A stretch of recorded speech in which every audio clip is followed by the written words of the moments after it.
আজকে আমি মুড়ি ঘন্ট তৈরি করব। তেল দিয়ে দিয়েছি, জিরার সম্বারা দিচ্ছি,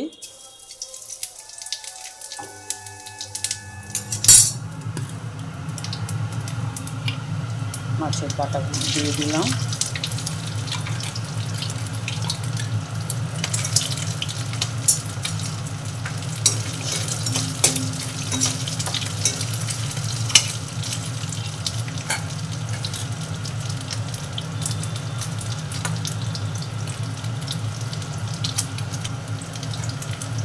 কাঁটাগুলো ভাজা হয়ে গেছে। দেখুন, এবার তুলে দিব।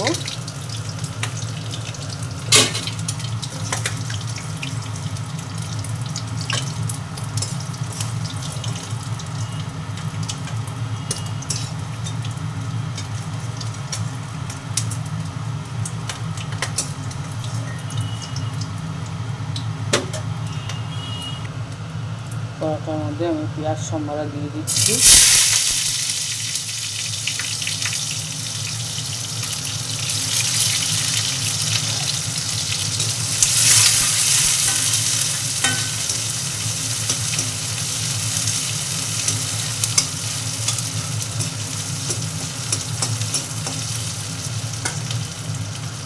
এর মধ্যে আলু কেটে রেখেছি, আলুটা দিয়ে দিলাম।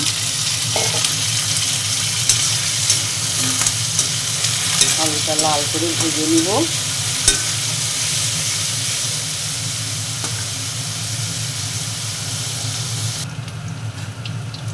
এই যে আলুটা ভাজা ভাজা হয়ে যাচ্ছে। দেখুন, আমি এর মধ্যে মশলা দিয়ে দেবো। সব মেশানো মশলা আছে, আদা, জিরা, হলুদ, লঙ্কার গুঁড়ো, তারপরে ধনার গুঁড়ো, সব মেশানো আছে। মশলাটা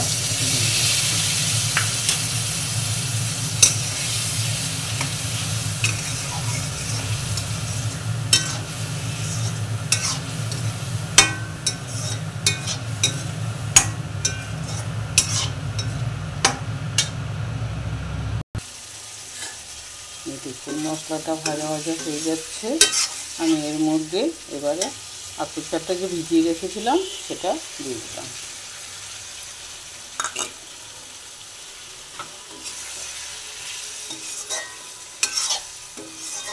আতপ চাল একদম কম দিয়েছি, অল্প করে। বেশি দিলে না মানে ভালো লাগবে না, চাল চালে মনে হয় ভাত, ওই জন্য আমি চালটা একদম কম দিয়েছি। আলুটা একটু বেশি দিয়ে দিয়েছি।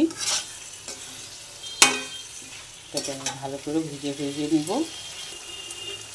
এর মধ্যে গরম মশলা দিয়ে দেবো,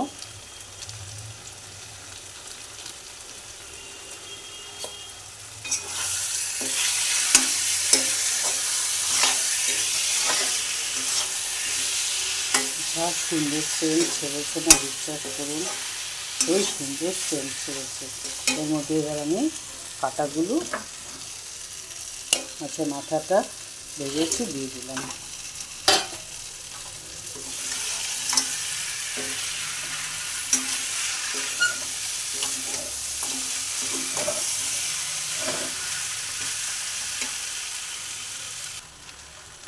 চালটা দিয়েছিলাম, দেখুন ভাজা ভাজা হয়ে গেছে।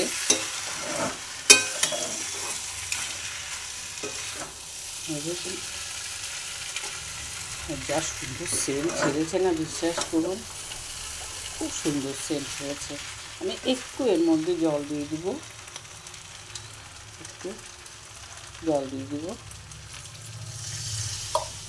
একটু সেদ্ধ হওয়ার জন্য, যাতে চালটা একটু সেদ্ধ হয়ে যায়। ভাজাতে অনেকটা হয়ে গেছে, আর একটু হওয়ার জন্য। ওই যে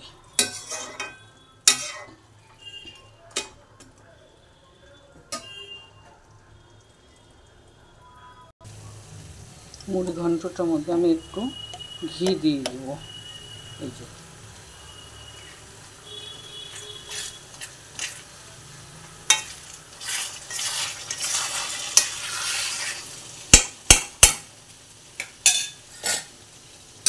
মুড়ি ঘন্টতে ঘি না দিলে না একদম ভালো লাগবে না খেতে।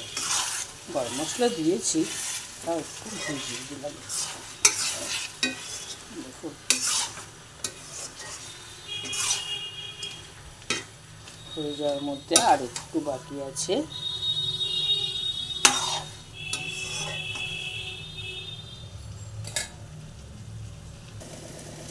দেখুন আমার মুড়ি ঘন্ট হয়ে যাচ্ছে।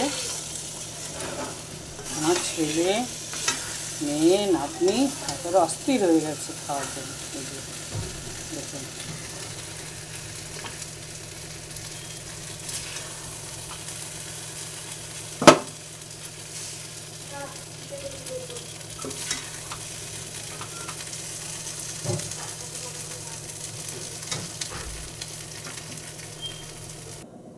এই দেখুন আমার মুড়ি ঘন্ট একদম। যদি আপনাদের ভালো লাগে লাইক কমেন্ট শেয়ার করবেন, আর কমেন্ট করে জানাবেন যে ভিডিওটা কেমন লাগছে, অবশ্যই জানাবেন। আর পারলে সাবস্ক্রাইব করবেন। দেখুন